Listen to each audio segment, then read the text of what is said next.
these are the issues. Okay, so is it generally accepted along the German person, the American person that did not turn their hand? They are even the ones that have more medals in athletics. How do you know? How do you we know? watch them on the TV now.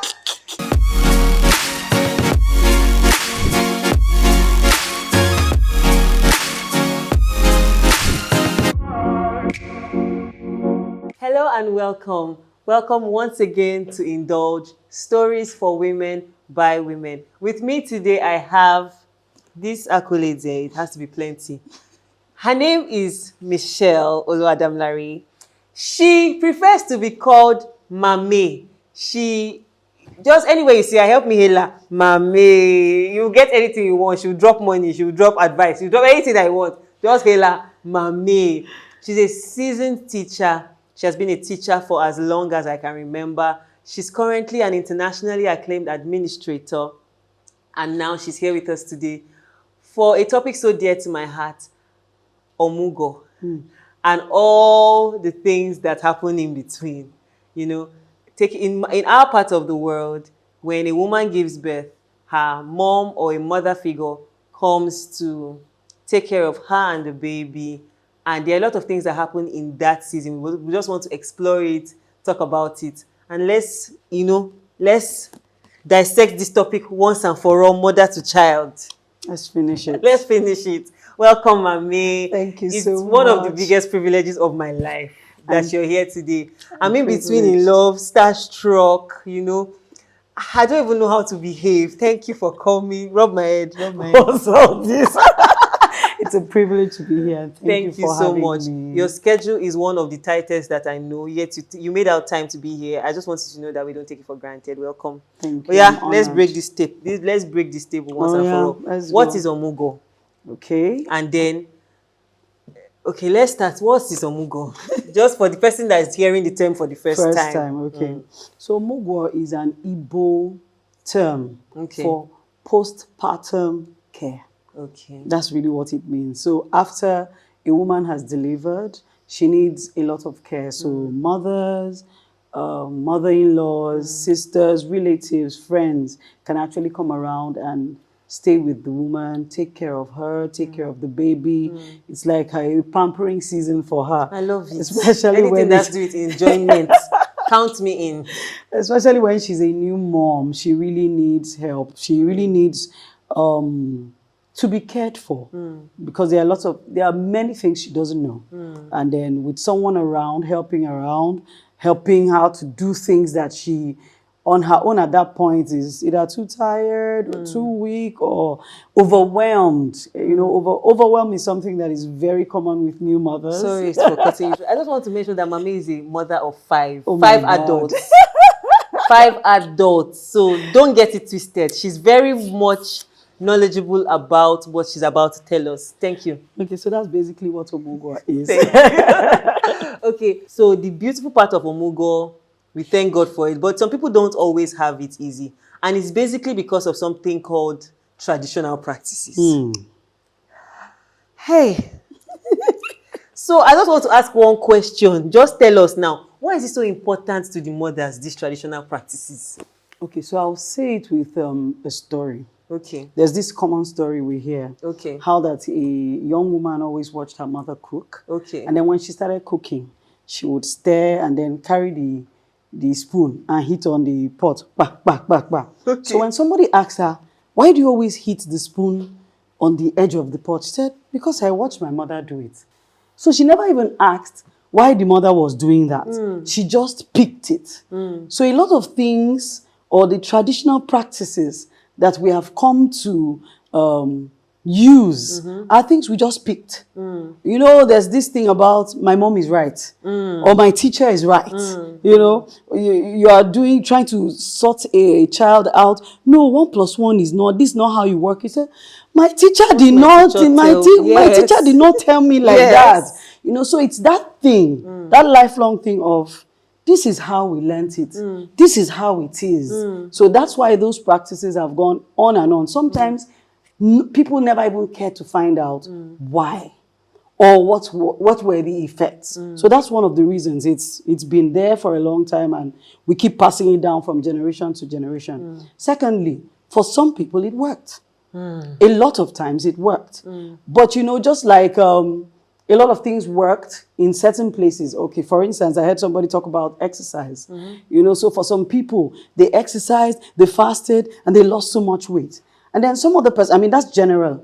Then some other person has been exercising and has been fasting, and then she's adding more weight, only to discover by the time she goes to the hospital, she has hormonal issues. You know, so it took a while, or it has taken a while for some people, others haven't changed, but for some people to realize that it worked for you doesn't mean it's actually, yes. So it's something that we have passed on from generation to generation. You just want to hold it tight. Yes, no, it's yours.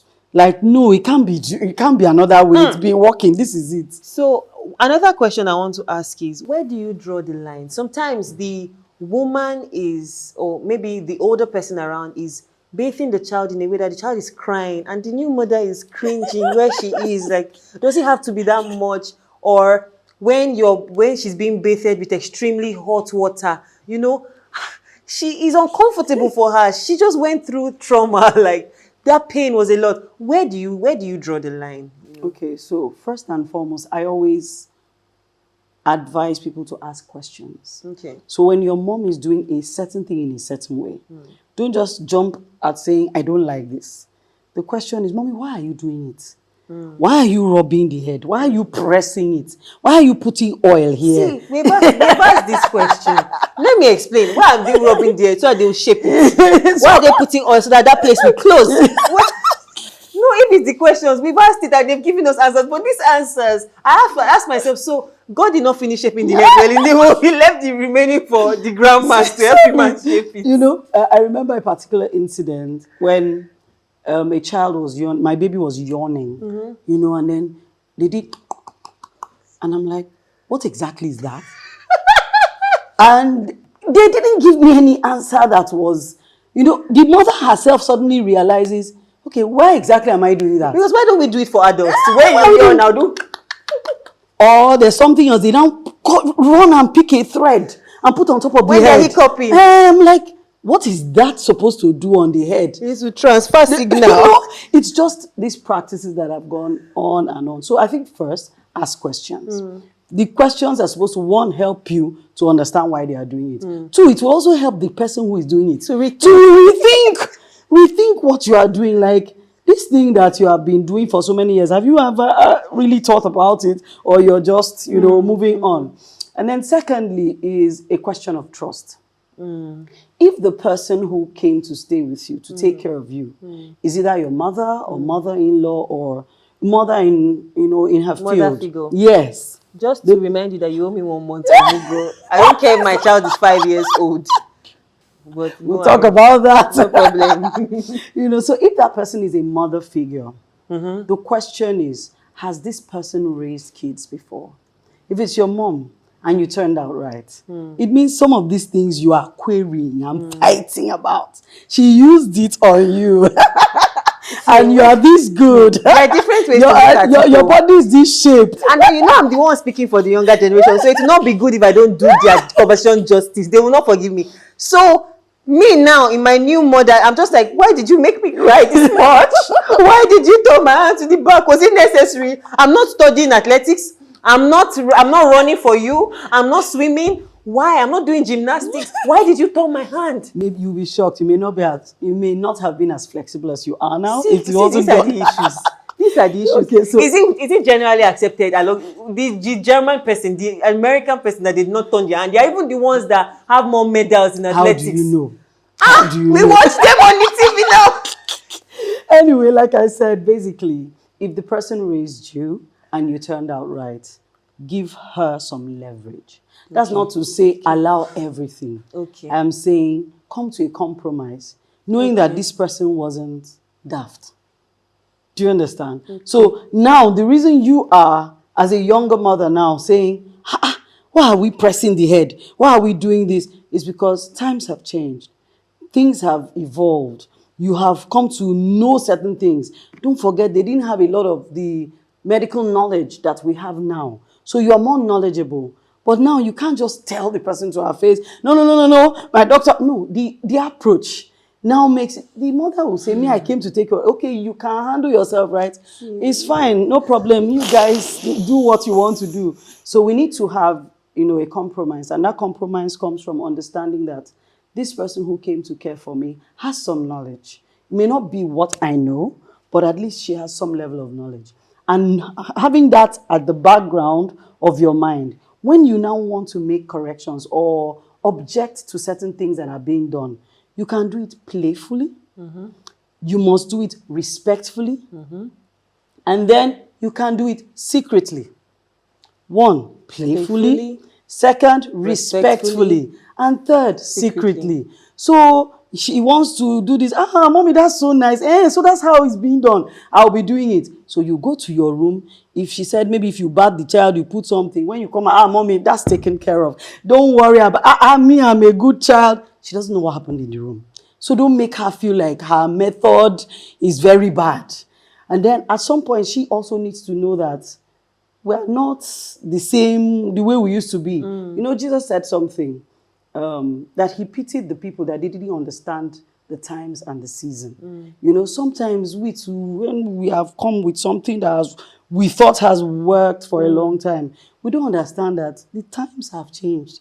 The seasons have changed. I remember when we were growing up, if you gave birth to a baby, as soon as the child is born, the eyes are closed for like 1 week. Yes. Or a few days. Yes. The hands are like this for like a few days. Now, go to any hospital. From the first day, the child's eyes open. Looking at you. It's moving. So times are changing. Yes. Seasons are changing. And sometimes it's difficult for mothers, to actually understand that. So we need to deal with respect. We need to do it playfully. We need to make compromises. And then I'll bring, if it has to do with mother-in-law. Yes, please. Please. So if your mother-in-law is the one, in quotes, opposing you, because the intention is not to oppose you, but to help. But you're sensing that opposition. See, be the good girl. Go to your husband. Both of you have that conversation. Let the husband be the bad guy. Wisdom. Let the husband be the bad guy. So when mommy is talking, the husband is fighting and you are saying, leave, mommy, don't mind him, Joe. But both of you know, you have discussed, we're not comfortable with this thing. No, we have to find a way. And since he is her son, child. Yes, they know how to find their ways around. And if it's your mom, you be the bad guy. Let your husband be the good guy. At that point, what are we doing? Compromise. So we don't lose relationships because we had babies. It's just a season. It's just a season. And we do need the help. So we can't lose it based on little disagreements. Exactly. So let's focus on the beautiful parts and try to compromise on the other parts that we kind of don't agree with. That's so beautiful. I think other places that we can draw the line is if the child is at health risk to what the person is doing. Yes. Or if it's diabolical or spiritual in a way that you don't agree with. I think you need to draw the line in places like that. And with the tips that you have given us, with the steps that you have given us, we'll be able to, maintain the relationships that we so dearly crave for, that we so dearly honor and want in our lives, but would also be able to set boundaries around how our children are being parented. And based on that, I think that we should also, if you're bringing someone, if you're accepting someone to come and do Omugwo for you, it should be someone that you know, someone that you trust. At least that way you won't have to be struggling a lot, especially where the issue of diabolical is involved.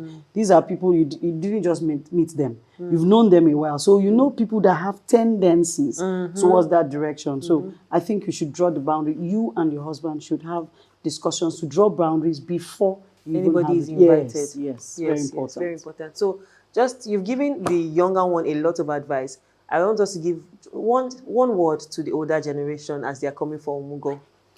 My people. You're in that season now of your life. My people. Okay, so the truth is, like I said, the scripture says there is time for everything. And inability to change is a show of someone who is dying, or you become a clog in the wheel. We have to be able to open up our hearts to change. And because we see that seasons are changing, times are evolving. It's important for us. These things may be very difficult. That's the truth. What we are calling traditional practices now, are practices of long time. Yes. What you are using now in the next 20 years is going to also be called traditional practices. So we need to understand that times are moving, times are changing, people are evolving. And so for us, it's time for us to just tell ourselves, okay, calm down. This is your daughter. She doesn't have anything against you. This is your daughter-in-law. She doesn't have anything against you. Let's even hear what they are saying. So if you can listen to the other person's part and come with yours, let's, how do they say, disagree to agree. Yes, agree to disagree. Yes, agree to disagree. So let's come somewhere. Let's meet halfway. In the middle, yes. Have an understanding. Your basic reason for coming for Omugwo is to take care of the woman. And if the person is uncomfortable, are you actually doing the job? So I think you should actually, think about the person's feelings, the lady involved, or yes, the woman and the baby. If they are uncomfortable, are you actually achieving your results? So let's think about that. I remember an incident with my mother-in-law, just like you mentioned. The pressing of the stomach. And those are things, it's good to always talk with them and talk with your doctors. Some of these traditional practices are actually recommended by doctors, like taking the pepper soup and all those kinds of things. So she kept putting the hot water. For the first, it was very hot. I'm like, hey, but I've heard that this is how they do it. By the third day, I called my husband. I said, honey, I beg, come and see. This stomach is hurting me. And by the time he looked at it, it was like I had razor cuts on my stomach. Now, my mother-in-law is a very sweet person. Anybody that knows her knows her love, they choke. She's very sweet. So I know she wasn't intentionally trying to hurt me. Yes. But I also needed for her to know that this thing, it wasn't. And then that day, she just put the towel. She was even struggling to hold the towel. I said, Mommy, no, now. I said, Mommy, no, this thing. I think we've had it, and I like the way my stomach now looks. Let's leave it like that. I'll be bathing normally. That's how that one ended. Wow. So sometimes we need to, like I said, be playfully assertive, because we know that these things are important. So mommies that are coming for Omugwo, please, times are changing. Your daughter is changing. You too adjust. You adjust, playfully adjust with your daughters too. Thank you so much for being here. I've gleaned so much wisdom from our session. Thank you so much for being here. Thank you for your wisdom. I have learned playfully, secretly, and respectfully. Do so. Tell me if you apply it. Tell me if it works for you. Let me know if you have a particular question for Mamee. I will be sure to send it to her, and she will be sure to answer you personally. Leave a comment because this session has, been useful to you. It has been useful for your family. Share it with your friends and family. Like, comment, share, click the bell button, and subscribe. Thank you so much for being here today. Have a nice day.